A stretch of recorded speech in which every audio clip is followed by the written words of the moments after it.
Good morning, students. Today, in this plus one class of mathematics, I am going to start the topic functions, which is one of the most important topics in mathematics. This topic is important for CBSE as well as for competitions. यदि आपका function strong होगा तो तभी आप plus two का जो है derivative integration बहुत अच्छे से कर पाएंगे. तो लास्ट क्लास में मैंने रिलेशंस डिस्कस किया था और इसी के साथ एक्सरसाइज 2.2 भी डिस्कस की थी. तो आज की क्लास आपके लिए काफ़ी इम्पॉर्टेंट है, तो आपने इसका एक एक वर्ड बड़े ध्यान से सुनना है. ठीक है, तो let us start with the definition of the functions. तो फंक्शन क्या होता है? ये एक स्पेशल टाइप का जो रिलेशन है, a special type of relation is called a function. ठीक है, रिलेशन से रिलेटेड है, special type of relation is called a function. जैसे कि मैं आपको एक एग्जांपल दे रही हूँ इसमें. जैसे मैंने लिखा आर को, ठीक है, आर मैंने लिखा 2 1 3 1 एंड 4 2. ठीक है, इसके दो सेट भी मैं ऐसे बना देती हूँ 2 3 4, और ये सेट ए आपका और ये बी है. ठीक है, और इधर है 1 1 2. तो 2 का आंसर भी 1 है आपके पास, 3 का आंसर भी क्या है 1 है. ठीक है, 2 का आंसर भी 1 है और 3 का आंसर भी 1 है. 4 का आंसर है 2. ठीक है, अब इसके बाद एक मैंने आर और लिखा 2 2 2 4 3 3 एंड 4 4. ये लिखा मैंने आपको. ठीक है, तो इसमें भी मैंने ऐसे दो सेट्स बना दिए ऐसे. ये ए हमारा और ये बी है. हमने देखा 2 3 और 4, 3 डिफरेंट एलिमेंट्स हैं. 2 का आंसर 4 है, 2 का आंसर 2 भी है. ठीक है, और 3 का आंसर 3 है, 4 का आंसर 4 है. ठीक है, तो अब देखो इसमें डिफरेंस क्या है. जो फंक्शन होगा आपके पास उसमें क्या होगा, आपके पास जो ऑर्डर्ड पेयर्स होंगे, ठीक है, उनमें किसी भी दो ऑर्डर्ड पेयर का जो फर्स्ट एलिमेंट है वो सेम नहीं होना चाहिए. जैसे इसमें सेम आ रहा है ना. ठीक है, किसी भी टू ऑर्डर्ड पेयर्स का या ज़्यादा का आपके पास जो फर्स्ट एलिमेंट है वो सेम नहीं होना चाहिए. यदि ये सेम है तो ये रिलेशन है. ठीक है, यदि ये सेम नहीं है, जैसे 2 का आंसर 1 है, 3 का 1 हो सकता है ऐसे, मतलब इधर लेफ्ट हैंड साइड के दो जो एलिमेंट्स हैं ना वो सेम नहीं होने चाहिए. राइट का सेम हो सकता है. ठीक है, तो ये आपके पास फंक्शन है. बस यही डिफरेंस है कि जो फर्स्ट एलिमेंट है, ठीक है, not two distinct ordered pairs in F in are जो उनसे वो उनका एलिमेंट सेम नहीं होना चाहिए. ठीक है, तो ये वाला फर्स्ट वाला फंक्शन था, ये रिलेशन है. ये है तो रिलेशन ये भी, बट ये जो सा रिलेशन, ये स्पेशल टाइप का जो रिलेशन है वो ये फंक्शन है. तो इस तरह से जो हमारी डेफिनेशन बनी फंक्शंस की वो क्या बनी, a relation f from a set A to a set B is said to be a function. ठीक है, ये फंक्शन कब होगा, if every element of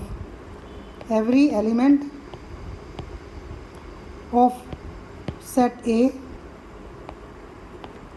has one and only one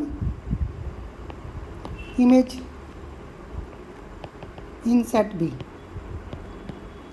ठीक है, हम इसको ऐसे लिखते हैं, f is a mapping from A to B.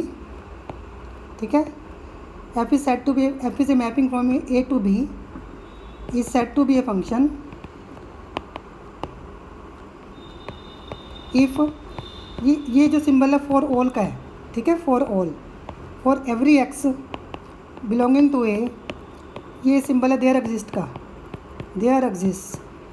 ठीक है, यूनिक, जैसे अभी मैंने बताया आपको, unique y belonging to B such that f x is equal to y होगा आपके पास. ये अभी आपको एग्जांपल से और भी अच्छे से क्लियर कर देते हैं. सबसे पहले आपने समझना है कि ए क्या है हमारे पास. What is a? ए को कहते हैं डोमेन ऑफ एफ. क्या कहते हैं? Domain of F. इसको लिखना है ऐसे डी एफ. और जो बी एफ को क्या कहते हैं? को डोमेन ऑफ एफ. ये आपको पता ही है, आपको रिलेशन में भी किया था आपने. ठीक है, जो एफ एक्स है हमारे पास, ये जो आंसर आए हैं इसका जो सेट बना है इसको कहते हैं सेट ऑफ इमेजेस. क्या कहते हैं इसको, जो आंसर आया ना उसको सेट ऑफ इमेजेस कहते हैं, इसको कहते हैं रेंज। जो आंसर आते हैं उसको रेंज कहते हैं, रेंज ऑफ एफ। तो इसको लिखते हैं ऐसे आर एफ। सबसे पहले आपने ये समझना है, ठीक है।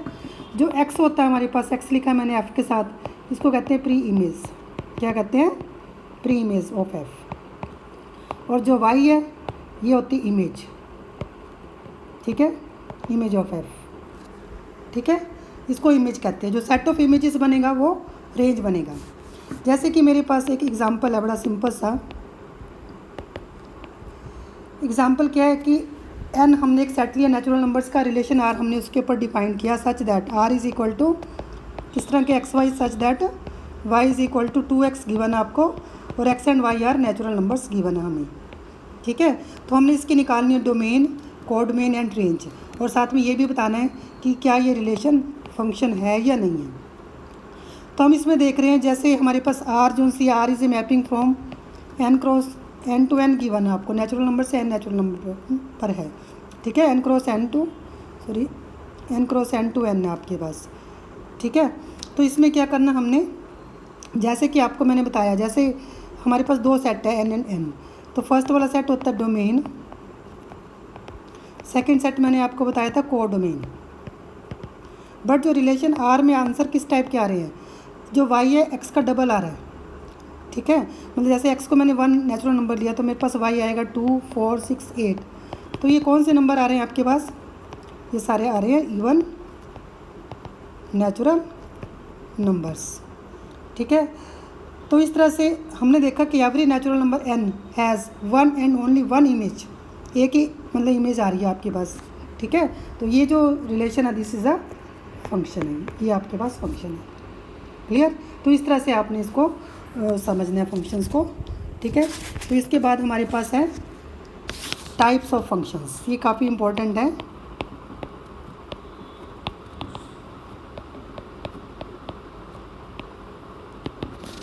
ठीक है, फर्स्ट हमारे पास है आइडेंटिटी फंक्शन।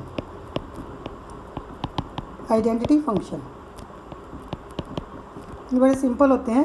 इसमें देखो f is a mapping from R to R given आपको, आर के set of real numbers such that f x is equal to x है, और एफ एक्स क्या होता है मैंने आपको बताया था वाई होता है, ठीक है। तो आपने इसका ग्राफ बनाना है और इसकी डोमेन एंड रेंज बतानी है। तो ये बड़ा सिंपल है। डोमेन तो आपको मैंने बताया, फर्स्ट वाला सेट डोमेन होता है, सेकंड वाला सेट को डोमेन होता है, ठीक है। अब बची रेंज आपके पास। तो इसका एक सिंपल सा आप टेबल ऐसे बना सकते हैं, देखो कुछ पॉजिटिव वैल्यूज़ ले लें आप, कुछ नेगेटिव ले लें। सपोज़ मैंने एक्स को यहाँ पर 0 लिया तो वाई भी 0 आएगा, क्योंकि y is equal to x है। एक्स को -1 लेंगे तो वाई -1, 1 1 2 लेंगे तो 2, ठीक है। इस तरह से आपके पास आ रहा, देखो ठीक हो गया। तो इसका यदि हम ग्राफ बनाएं, जैसे आप सिंपल 10th में ग्राफ बनाते रहे, ये 1 हो गया, यहाँ पर -1 है, ये भी -1 है, 0 ये ओरिजिन हो गया आपके पास, ये 1, यहाँ पर 2 लिया, ये भी 2 है आपके पास, ठीक है। तो इनको ज्वाइन करें, यदि हम x -1 है तो y भी -1 है, ये पॉइंट हो गया। x 0 पर y 0 है, x 1 है तो y भी 1 है, x 2 है तो y भी 2 है। तो इसको यदि आप ज्वाइन करेंगे तो ये कौन सी क्या बन रहा है, ये स्ट्रेट लाइन बन रही है आपके पास, पासिंग थ्रू द ओरिजिन में से पास करती हुई स्ट्रेट लाइन बन रही है। तो हम इसमें ये देख रहे हैं, जो हम x की वैल्यूज़ ले रहे हैं वही हमारे पास y आ रहा है इसमें। तो x हमारे पास क्या था, सारे रियल नंबर्स थे, ठीक है। तो इसकी डोमेन बनी आपके पास, domain of f is r, range of f भी r है। कोडोमेन आपको बताया ये मैंने, जो सेकंड वाला सेट होता है वो क्या होता है, कोडोमेन। तो इस तरह से आप ग्राफ्स बना के ईजिली अपना डोमेन रेंज निकाल सकते हैं, ठीक है। सेकेंड हमारे पास है कॉन्स्टेंट फंक्शन। जैसे कि कॉन्स्टेंट वर्ड से ही क्लियर है आपको, f is a mapping from r to r such that f x is equal to some constant, same ही रहेगा सभी का, मतलब y c रहेगा आपके पास। तो इसकी डोमेन r होगी, कोडोमेन भी r है, और जो रेंज बची आपके पास, रेंज क्या है, क्योंकि सभी का आंसर एक ही आ रहा है, c आ रहा है, तो ये आपके पास होगी रेंज। तो इसका भी आप सिंपल टेबल बना सकते हैं, देखो ऐसे टेबल बनाया आपने, ये x है और ये y है। x को 0 लेंगे तो वाई तब भी सी आएगा, एक्स को 1 लेते हैं तब भी सी, 2 लेते हैं तब भी सी, -1 लेंगे तो भी सी आएगा। तो ये मतलब वाई जो है कांस्टेंट रह रहा है आपका। तो यदि हम ग्राफ बनाए ऐसे -1 2 एंड 3, ये 0 हो गया, ये -1 -2 लेते हैं। यहाँ पर मान लो सी आपका, ठीक है। तो हम देख रहे हैं कि सभी का आंसर सी आ रहा है ना, 1 सी, 2 सी, 3 सी, -1 सी, -2 सी। तो इसको ज्वाइन करते हैं तो एक ये लाइन बन रही है आपके पास स्ट्रेट लाइन, और ये जो लाइन बन रही है this is parallel to x axis, ठीक है। एक ही आंसर आ रहा है आपके पास सी। तो इसकी जो रेंज बनेगी आपके पास वो बनेगी सिंगलटन सी। तो ये काफ़ी सिंपल होता है। इसके बाद थर्ड है, सेकेंड लिखा था मैंने, थर्ड है हमारा पॉलिनोमियल फंक्शन। पॉलिनोमियल का जैसे पॉलिनोमियल वर्ड से क्लियर है आपको, एक पॉलिनोमियल होता है f x is equal to जैसे a x plus b x square plus c x cube and so on, है ना, प्लस लास्ट में आप लिख दो ई एक्स की पावर एन। तो ये जो पॉलिनोमियल बना आपके पास, ये इसको कहते हैं पॉलिनोमियल फंक्शंस। फॉर एग्जांपल जैसे आप एफ एक्स लिखते हो x square plus 2x plus 1 x cube -3x square plus 5x plus 8। तो इस तरह से ये जो सारे होते हैं these are the examples of functions, ठीक है। बट यदि हम लिखे h x is equal to x की पावर 2/3 प्लस 2x, तो ये पॉलिनोमियल फंक्शन नहीं है, क्योंकि आपको पॉलिनोमियल की डेफिनेशन पता ही है, क्योंकि ये जो पावर आपके पास क्या होनी चाहिए, पॉजिटिव इंटीजर होना चाहिए, ठीक है। तो ये आपने लोअर क्लासेस में किया होगा। इसके बाद हमारे पास है स्क्वायर फंक्शन, ठीक है। ये थर्ड हो गया, ये फोर्थ है। तो स्क्वायर फंक्शन में क्या है, f is a mapping from R to R. ये भी पॉलिनोमियल टाइप का ही हो गया, f x is equal to x square, ये पॉलिनोमियल फंक्शन ही हो गया एक तरह से आपका, ठीक है। तो इसकी जो डोमेन आर है, को डोमेन आर है। अब बचे रियल नंबर्स, मतलब कि इसकी रेंज बची आपके पास। तो यदि हम इसका एक टेबल बनाएं,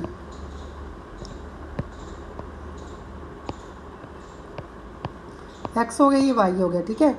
एक्स को मैंने 0 लिया तो वाई 0 आ गया, एक्स को 1 लेंगे तो वाई 1 आ गया, एक्स को 2 लेते तो वाई 4 आ गया, एक्स को -2 लेंगे तो 4 आएगा, ऐसे ही 3 लेते हैं तो 9 आ गया आपके पास।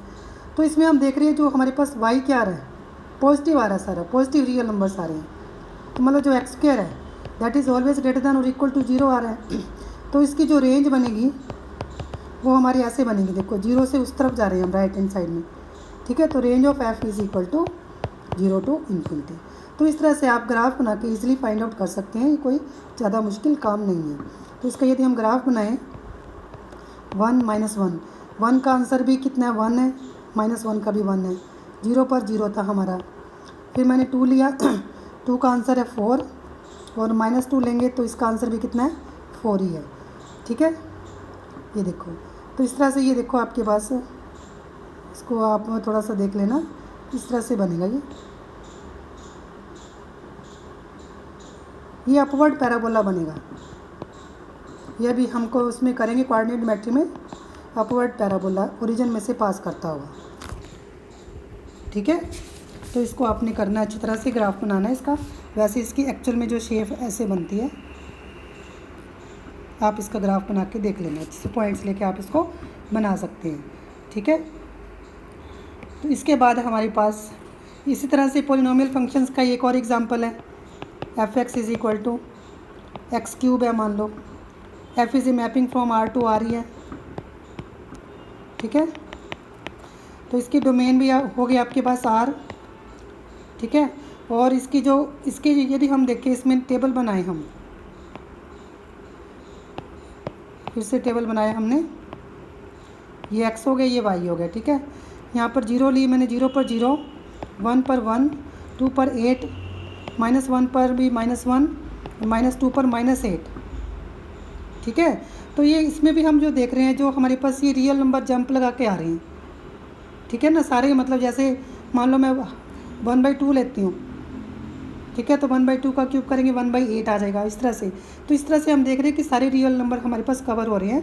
मैं आपको ग्राफ से भी बता देती हूँ, जैसे आपने इसका ग्राफ बनाया, जैसे ये ओरिजिन हो गया, ओरिजिन पर ओरिजिन वैल्यू है, 1 पर आंसर क्या था मेरा, ठीक है, 1 पे भी 1 ही है, ये पॉइंट हो गया। 2 पर कितना है, 2 पर यहाँ पर 8 है मान लो, ये देखो एकदम से जंप लगा रही है। और इधर से -1 पर -1 हो गया आपका, ठीक है। और -2 पर कितना है, यहाँ देखो, यहाँ पर सपोज -8 यहाँ पर है आपका, ये -1 है, तो ये -8 ये पॉइंट आएगा, ठीक है। मतलब इसका ग्राफ ना ऐसे बनेगा, ये देखो ऐसे बनेगा, ऐसे बनेगा। तो ग्राफ से भी हमें क्लियर है कि सारे रियल नंबर हमारे कवर हो रहे हैं, मतलब सारे रियल नंबर आ रहे हैं आंसर हमारे, ठीक है। तो इसका मतलब जो इसकी रेंज होगी ना, वो भी क्या होगी, set of all the real numbers, ठीक है। इसके बाद हमारे पास है जो rational functions,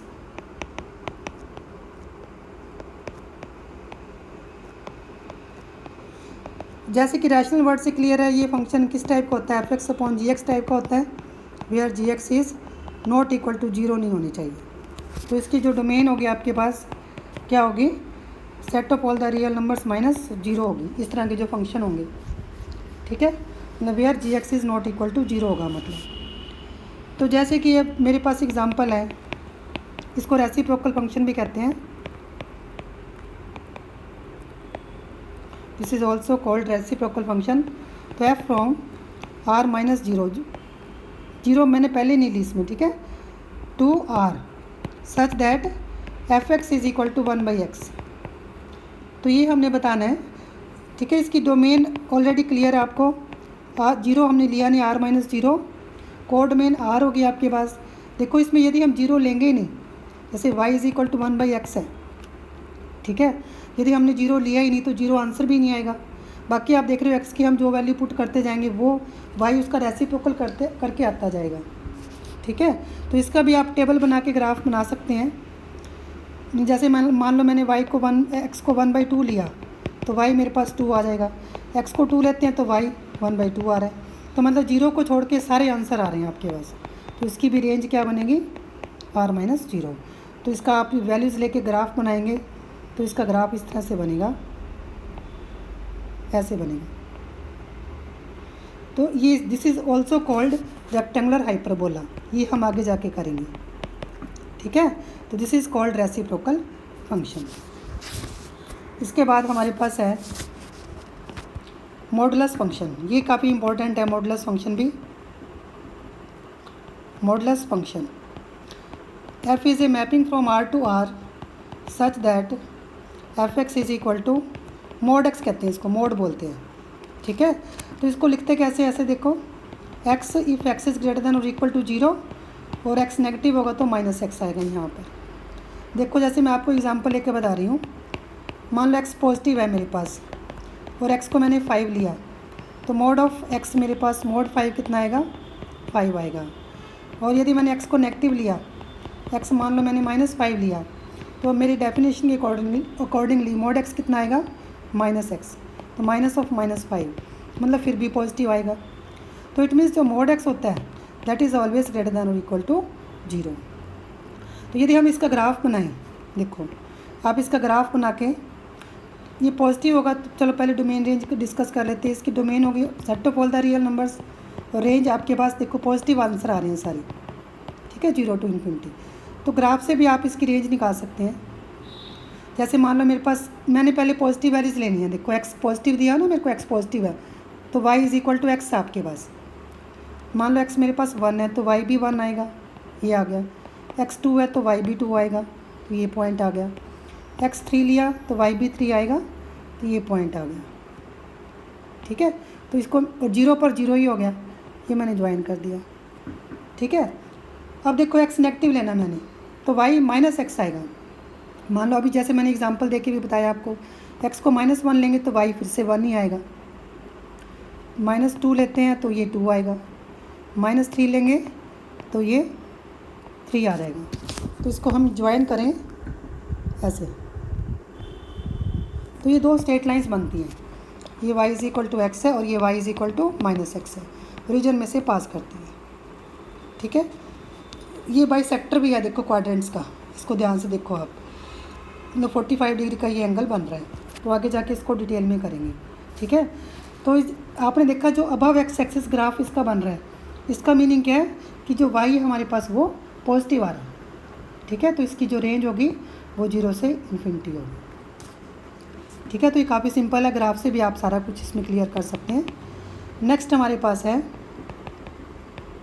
signum function. Signum function क्या होता है?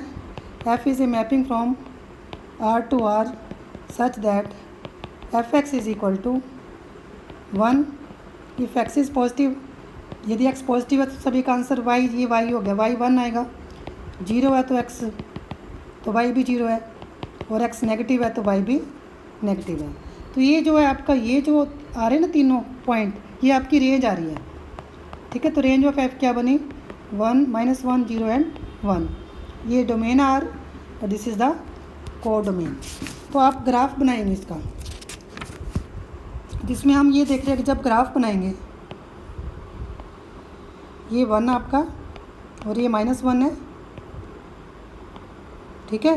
तो सारे जो पॉजिटिव का आंसर है, जैसे मैंने 1 लिया मान लो, तब भी 1 आ रहा है, 2 लेंगे तो तब भी 1 आ रहा है, 3 लेंगे तो 1 आ रहा है, इस तरह से जा रहा है आपके पास, ठीक है। एक 0 भी आ रही है, इस तरह से जा रहा है। तो ये y इज़ इक्वल टू 1 का ग्राफ है, ये y इज़ इक्वल टू -1 हो गया आपके पास, ठीक है। तो इसको आप ऐसे भी लिख सकते हैं, f(x) is equal to mod x upon x, x is not equal to 0 and 0, x 0 होगा तो ये 0 आएगा, ठीक है। ब्रीफिंग में ऐसे लिख सकते हैं आप इसकी। अब जो लास्ट में आपका CBSE में है वो है greatest integer function. This is very important function, greatest integer function. ये होता है f इज़ ए मैपिंग वही same r to r such that f(x) is equal to greatest integer of x। देखो इसको कहते हैं ग्रेटेस्ट इंटीजर ऑफ x। इसका क्या मीनिंग है? ये एक इंटीजर होता है, ठीक है, जिसमें x belonging to r assumes the value of the greatest less than और इक्वल टू x। इसका मीनिंग है कि जो हम एज्यूम करेंगे वैल्यूज़ y जो आएगा हमारे पास, दैट इज़ लेस देन और इक्वल टू x आएगा। देखो कैसे, मैं आपको बताती हूँ। जैसे मान लो मेरे पास ये मैंने नंबर लाइन ली, ठीक है, यहाँ पर 0 है, ये 1 है, ये 2 है और ये 3 है। तो जब मैंने इसके बीच में सारे पॉइंट्स लिए, ठीक है, -1 से लेके 0 तक, -1 इज़ लेस देन और equal to x is less than 0 लिया। एक बात का ध्यान रखना आप, इसमें इक्वलिटी आपने लेफ्ट हैंड साइड में लगानी है, ठीक है। तो जो ग्रेटेस्ट इंटीजर ऑफ x क्या होगा आपके पास, मैंने बताया ना, ग्रेटेस्ट इंटीजर ऑफ x क्या होगा, जो हमने x लिए हैं, तो इसके x के पीछे जो x से जो लेस नंबर होंगे, लेस देन और इक्वल टू, जैसे इक्वल टू -1 है तो -1 का 1 ही हो जाएगा, -1 ही हो जाएगा। और जो इसके बीच में सारे नंबर आ रहे हैं -1 से लेके 0 तक जो भी आ रहे हैं आपके पास, ठीक है, इन सभी के पीछे इंटीजर कौन सा आ रहा है? इंटीजर तो -1 ही आ रहा है ना, तो x का ग्रेटेस्ट इंटीजर क्या होगा? -1। अब ये देखो, जब मैंने ये नंबर लिए 0 से लेकर 1 तक, 0 इज़ लेस देन और equal to x less than 1, 0 को इंक्लूड किया मैंने, ठीक है। और जो 0 से लेकर जो 1 तक सारे नंबर हैं, उनके पीछे, उनके बैक में लेफ्ट हैंड साइड में इंटीजर कौन सा आ रहा है? ये 0 आ रहा है। इसके पीछे कौन सा इंटीजर आ रहा है? 0। तो इन सभी का ग्रेटेस्ट इंटीजर क्या होगा? 0 ही होगा। ऐसे यदि हम लेते हैं 1 इज़ लेस देन और equal to x is less than 2, तो ग्रेटेस्ट इंटीजर ऑफ x कितना होगा आपके पास? ये 1 हो जाएगा, ठीक है। तो इस तरह से आप इसका टेबल भी बना सकते हैं। ये देखो, इससे ग्राफ बनाना थोड़ा इजी हो जाएगा आपको।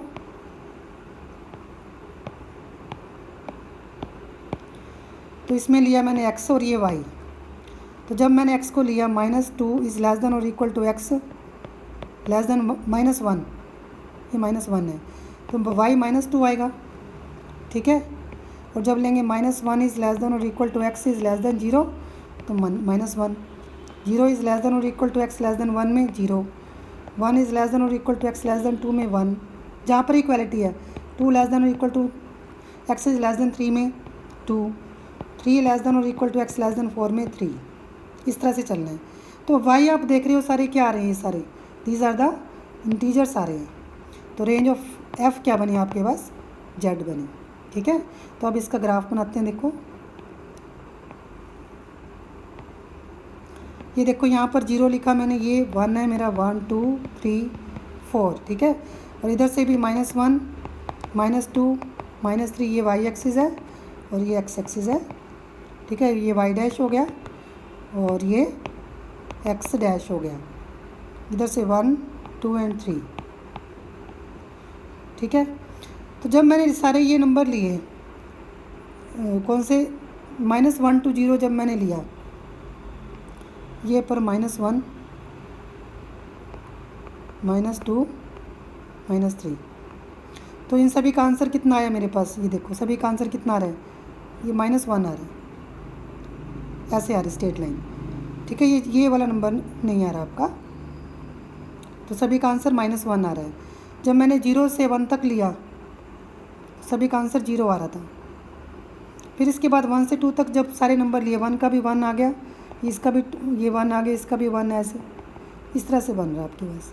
ठीक है ना, मतलब 2 नहीं लेना हमने, जहाँ पर नहीं लेना वहाँ पे सर्कल लगा देंगे इस तरह से। फिर 2 से 3 के बीच में जब हम गए तो इन सभी का आंसर 2 आ रहा है, ऐसे।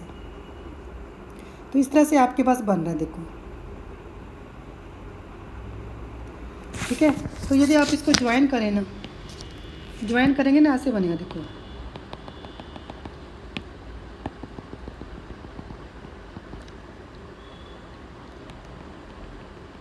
ठीक है, और इसको ज्वाइन करते हैं हम, एक लैडर बन जाती है, देखो। तो इसको स्टेप फंक्शन भी कहते हैं। क्या कहते हैं? This is also called step function. Steps बन रहे हैं ना इसमें, तो ये काफ़ी सिंपल है, तो इसको एक बार आप अच्छे से रिवाइज़ कर लेना। तो ये था हमारा फंक्शंस। तो नेक्स्ट क्लास में हम कुछ एग्जांपल्स और मिसलिनियस नेक्स्ट क्लास में हम एक्सरसाइज 2.3 डिस्कस करेंगे। ठीक है, फंक्शंस की जो एक्सरसाइज 2.3 है वो डिस्कस करेंगे। तो एक बार आप फंक्शंस को रिवाइज़ कर लेना फिर से, तो ये काफ़ी इम्पोर्टेंट टॉपिक है आपका। तो इस क्लास में इतना ही। यदि आपको वीडियो अच्छी लगी हो तो please like share and subscribe करें, and if you have any doubts please write in the comment box.